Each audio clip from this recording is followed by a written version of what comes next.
My 11 Circle presents Cricbuzz Live. This is England versus India. Yes, that's the order it is, which means India are the away team only on paper. Once we have a look at the crowds, pretty much they will be the home team in many senses. England under pressure, almost feeling like outsiders in this tournament, and that's what we have, a cracking game in store on Super Sunday here at the World Cup. In the studio, Zaheer Khan, Robin Uthappa. This is what the mindsets are all about from Edgbaston in Birmingham, England, perhaps on the back foot, but expectedly Virat Kohli underplaying that at the toss. Well, yeah, as in I think they will be under a lot of pressure because they have to win this game. This would be crucial for them moving forward as far as momentum is also concerned. So, you're playing the best team in the world, so there's going to be a little bit of intimidation available there, and it's going to be there a little bit. But I'm a little concerned of the changes that they've gone with. Dropping Moeen Ali, Liam Plunkett back in. They're talking about the wicket turning a little bit. So it's a little strange for me. It's trying to understand and still trying to grapple with what the change is for, really. On both sides. We'll have to wait and see how good the reading of the wicket is from the English side. Because if they've made this change, then it has to be enough evidence that the wicket has suggested to them that there's not going to be much of a turn. They're batting first as well, so it's not that they've added that bowling resource with the mindset that there is help in the wicket and the seamer is going to come into play. So they know that it's going to be a flat track. Right. So the change is something which I feel to control those middle overs. When you bring in Plunkett, your predominantly thought process is that those middle overs. When you're thinking of leaving someone like Moeen Ali, also testimony to the fact that Indians are good players of spin bowling predominantly, and then that's something which they feel as think tank of England cricket team to counter that. So they must have felt that Moeen Ali might not have that kind of impact. Plunkett can have that kind of impact, controlling the game in those middle overs when things are going. They don't want the runs to be going at a say 5.5, 6 runs per over, which someone can take the attack to the spinner, off spinner particularly. A lot of right-handers. Now, they didn't expect Pant to play today's game. No one expected that. So Vijay Shankar is missing out because of a niggle. So that's something which I feel was basic thought process, I think, when they decided to make those changes. Yep, that's of course the Indian playing 11, but we'll come back to that. I think let's stay on this England changes for the moment. And we'll have a look at India. Let's confirm that one change. A lot of speculation about it. There were a few murmurs that came out earlier than they should have. But yes, that's the word from the Indian camp. Vijay Shankar is not playing. Rishabh Pant is surprisingly, normally the person doing the toss, in this case Mike Atherton, usually has that information moments before. He went and asked Virat Kohli, so I believe you're unchanged. And Virat sort of threw a little googly at him. He did actually, as everyone was under the impression that it's going to be an unchanged side. But even with India, I'd say I'm a little surprised. I'm kind of thinking the thought process behind it. Maybe they've communicated to Dinesh Karthik that he's a like-for-like replacement for MS in case anything happens to him. They're looking at him as an out-and-out wicketkeeper wicketkeeper finisher replacement for MS. Maybe that's why he's not playing. So maybe that's what is communicated to him. And hence, they're looking at Rishabh Pant as at that number 4 spot. Yeah, Zaheer, it's one of those things that Rishabh Pant wasn't even in this squad, flew in to replace Shikhar Dhawan. Shikhar Dhawan's place was taken by KL Rahul, and now Rishabh Pant comes in place of Vijay Shankar. I think in this whole process, if they followed the sensible thing of keeping the squad morale in mind, having conversation with Dinesh Karthik was a must. Yeah. Because he's someone who has been there in the squad. So he's expecting, okay, fine, I will get an opportunity in the middle order or lower middle order. A certain role has been assigned to him. And when you have someone coming from outside and fighting for the similar kind of spot, gets a go ahead of you, so that's something which needs to be communicated. It's fine to do that tactical change and understanding that okay, fine, we need some power and different discipline or different style of play with regard to the match situation and scenario. How you are looking to utilize a particular player in terms of the role which you assign to him in a situation.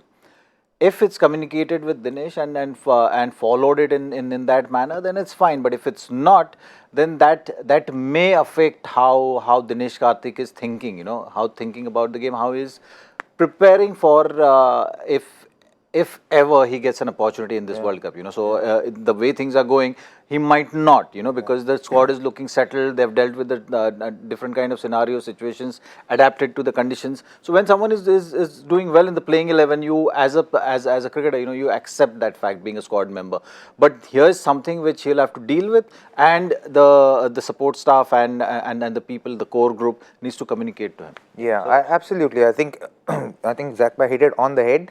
I think the fact that you're in a sense kind of breaking protocol because someone from outside's coming into the side and playing ahead of you. As long as that communications happen with Dinesh, I think it should keep everything really healthy. If it isn't, then it could leave him feeling a little wanting. But otherwise, I think if it's communicated, it's the right way to go about it. One thing's for sure, Virat Kohli was already putting his weight behind Rishabh Pant, mentioned him at the toss, saying that he gets to 20, watch out opposition. And that's his record in ODIs so far. It's still work in progress, you'll have to say. But the Test match 100 that he got in England would stand him in good stead. He understands the conditions better. Nothing compared to what a Dinesh Karthik has with all the experience he has, particularly in ODI cricket. But that's all history. It doesn't matter because it is Rishabh Pant who we are talking about for the moment. Now the teams are out of the way. We'll talk a little bit more about the spin, but let's stick to the mindsets. That's what we mentioned at the very start of the show. Maybe England are trying to play it down. Maybe Virat Kohli didn't want to deal with it, said they're looking at India as a team rather than the opposition. But there have been lots we've talked about, be it Johnny Bairstow, Owen Morgan himself, and there is pressure on them, and the quotes that are coming out suggest that. Well, there is pressure on them, but a lot of even what Owen said about what Johnny Bairstow said was that it's his individual opinion, and everyone's entitled to have that. And of him saying that there's a chance that if you win 1 or 2 games, but certainly if you want to win tomorrow's game, it's a huge priority because beating a team like India would be a huge boost in their confidence given where they've kind of cornered themselves into at this point in time. So beating India becomes a good, like a priority for them because it gives them a massive amount of confidence thinking of going into the knockout stage. So when if in case they beat India today, the next game they're going in with feeling really good about themselves and giving themselves a good chance to beat the next team that they face. The whole talk about England being, the old phrase, the flat track bullies, Owen Morgan said at the toss, not expecting too much turn, hence Moeen Ali left out, hence Plunkett in, also batting first, feeling confident. So these two teams who are playing today are supposed to be the favourites to win the World Cup or go to the finals or the semi-finals. That's what all the experts were hoping. England have landed themselves in a situation where they can be knocked out of the World Cup and might be the biggest upset of the World Cup. If that happens, just looking at how they've gone about winning matches in the last couple of years. Now, what is going wrong with the England team, right? It's the fact that they have decided that they're going to play in a particular way or keeping a particular tempo. And when things are not going their way, you have to adapt. And that's something which has been missing. Wherein you look at Indian team, what they've kept it very simple. We're going to play the game on the day of the game, depending on what kind of conditions it is and what kind of strengths and processes which we have, which we need to follow. And just exactly what you're talking about is the contrast between Morgan's statement and Virat Kohli's statement, I think, is brought out there, talking about not coming with any expectations of the pitches. Whatever you're given, to be a quality side, you need to adapt to the situation in front of you. Last 2 games, the experience at the pitch deteriorated while he was playing. Not a thing I want to go in with a certain mindset, and if the pitch is not according to what I'm feeling, I'll slog it. I'll slog and get out. So that's what he's trying to say. So that's exactly. So you look at the games which India has played and won, right? So they have adapted to the conditions and then altered the course of action or how wicket is behaving. They've altered their way of playing and managed to win matches. What England has done, after their loss against Pakistan, when they tried to go really hard at the top, couldn't really succeed, tried to keep that same tempo, and then in spite of Joe Root's 100 and Butler's 100, managed to lose that game. It's just because not understanding the situation and conditions. It's just that the batsmen going there are thinking in batting in one gear, which is just going and attacking.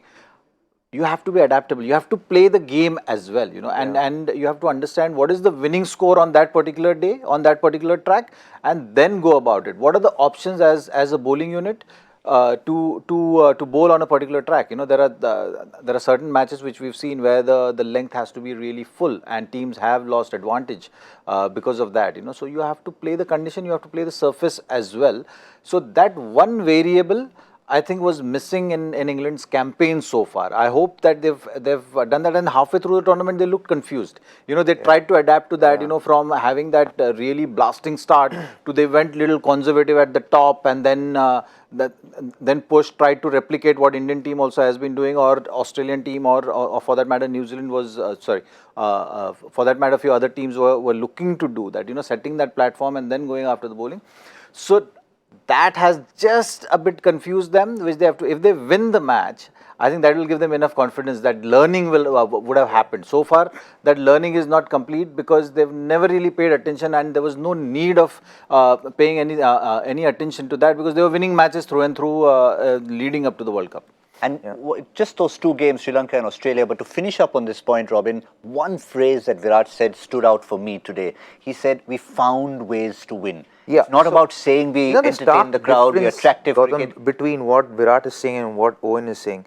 What Virat is saying being adaptable, and and what Owen is saying, we prefer to bat on flat batting tracks. Always get that. Yeah, so basically what you see there is you see flexibility personified, whereas on the other hand you see rigidity personified. They prefer something, they want it that way. That's the way they play. And if you see the way they played cricket in this tournament, you see that at the top of the order they've been quite rigid. No matter what the situation is, they want to play in one way only. There's only one palette there. You got to have different palettes for different conditions. You need to be able to play a situation on certain times. You can't, and if everything is good and you're playing on flat batting tracks over a period of time, that okay, you can play the way you're playing. But when you encountering, especially you're playing back in England, you're playing at home. So for them to be able to, in home conditions, maximize the situations, maximize conditions, is what they've not been able to do, and that's why they're in this situation. Yeah. Certainly, yeah. It's also what, when you go back to often individuals talking about playing, getting ugly runs at times, which is nothing wrong with that at all. But yes, you just saw a little reminder there, My 11 Circle.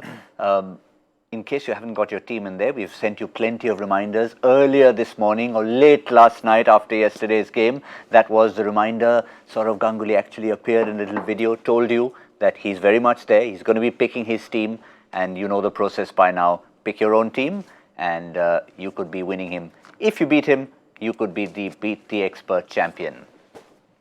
But as far as England are concerned, one of the changes that we spoke about was Jason Roy coming back in place of James Vince. There was the injury. Is that going to make a huge difference to the England team? And I think that's going to be a big talking point as far as we are concerned. They're batting first, and that I think will be something for them to watch out for, because there could be that risk element if he's not 100% fit, even if he's 90%. Well, I don't think he is like 90%. I think he could be 100% fit. I think the fact that he didn't play the previous game, which is a pretty important game for them, and the fact that he's playing this game, I think he's probably 100% fit. So I think it'll be good for him, and I think for him, in a sense, it would be a sense of responsibility to make sure he gets the team off to a good start. Because I think he'd be feeling responsible, especially the way the last 3 matches have gone as far as opening partnerships are concerned, and that hasn't really come through, with Johnny Bairstow not coming good for England as well. So I think he'll come in with a little bit more added responsibility, which could be good for England in the situation that they're in. Yeah, that's Johnny Bairstow's numbers, and Bairstow, Roy up front will have a challenge in front of them, because they know they've got the Indian pace attack, particularly what they've done in the power play. We've got the batsman's perspective from Robin. Let's get the bowling perspective from Zaheer. Have a look at these numbers and what India have done in the bowling power play, or in the first power play. Call it a bowling power play if you like, if you're doing well. But this is what you've got. Look at that. You're talking about those 2 wickets. Other than that Australia game, and it was set up very differently, the economy rates and the wickets that they've consistently got. See, on the whole, as a bowling unit, they've been clicking, and this is like a luxury to have for any captain. When you have great start all the time, you have bowlers who can create pressure in the middle overs, and then you have world-class finisher in Bumrah, to finish those overs at the back end, So the pressure is always maintained. So I think that's going to be the challenge for England in today's match, because India's bowling attack is very settled. It's a settled attack with a lot of potency. So that's something which England will have to be very smart in terms of approaching the game, because you can't relax. So you need a good start, then you need to deal with the spin as well in the middle phase, So you got to be smart in terms of choosing your options, having a game plan, and you got to be smart in terms of identifying the bowler who can come under pressure, So that is going to be the key for England in today's match, because you're not going to get freebies, you're not going to have bowler who's going to commit a lot of errors, you have to make the play. So as England batsmen, you have to be smart in terms of choosing your options, be it using your feet to the spinners, getting to the pitch of the ball, because Chahal has been flighting that ball well. Even Kuldeep, the natural style is that you can't just play them from the crease. So what are the kind of preparation which England has had with regard to particular bowlers, and how they're going to extract the maximum out of the fifth bowler is going to be the interesting thing to watch in today's game, to look for. If you're saying that, okay, England is a good team, then they have to prove it that they've done enough homework, they've created, it's a crunch situation, important match. We are going to approach it in this fashion, and this is our batting plans, and this is our batting thinking, and we're going to execute it. And they know they don't have a Vijay Shankar as an option, so that's out of the equation right now. Yeah. So India probably will see a little bit of Kedar Jadhav to give support to Hardik Pandya. Yeah, I think that could well happen today in today's game. I think Vijay Shankar brought on that luxury of a seventh kind of option, right, for Virat. But sometimes in situations like this, that could also be a little confusing given the scenario of the game. But I think at this point in time, 6 options, very good. One bowler doesn't come off, then you always have a backup. So I think they'll do really well, and Kedar might get a bowl. Yeah, of course, at the very top of the show, we said home team, away team. Today, India are the away team, which is why they're wearing that new jersey. But it never feels like that when they're in Birmingham. A, from a results point of view, and B, of course, from the crowd point of view. And this is their record in their last 5 ODIs at Edgbaston. Far away from home, but no matter what the opposition, they've been winning them, and winning them fairly convincingly. The one in the Champions Trophy final, yes, it was 5 runs only, but there was so much rain around, so much confusion around, they finally managed to get over the line. But every other victory, you can see there, 4 out of 5 have been completely convincing. So India will look at that record with pride. Like what you heard from Virat, I don't think he's looking at any record. Yeah. I think he's just keeping everyone, trying to keep everyone in that zone, focusing on the processes, and what is done is done. What is going to come, you got to still start from 0. The match starts at 0 with the scoreline 0-0. So that's how they're looking at the game, which is a good sign. And having enough fun off the field. I think that is also a very important aspect of playing big tournaments, that you got to enjoy the journey. And I think this Indian team is giving enough signs that they're enjoying the journey, they're enjoying the pressures. When they're going on the ground, they are switched on. So that switch off and switch on is very, very important at this level, and particularly in big tournaments. And as a group, if you're a happy bunch of guys going out there, having fun, and then playing hard cricket, then you get the results as well, which we've seen so far in the tournament. So I think it's important that these bunch of boys stay in that zone through and through. Yeah, and very they definitely seem like they're in a bubble, and it's a great space to watch them from the outside. And it seems like everyone's like one good unit, and they coexist in a bubble.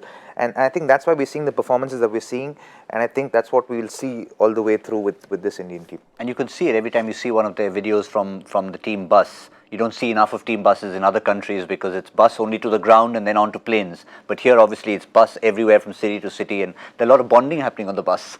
That's why it's great place to be in. Like, Yeah, it is. England actually, when you're touring England, it's the one of the best tours as a cricketer you can have.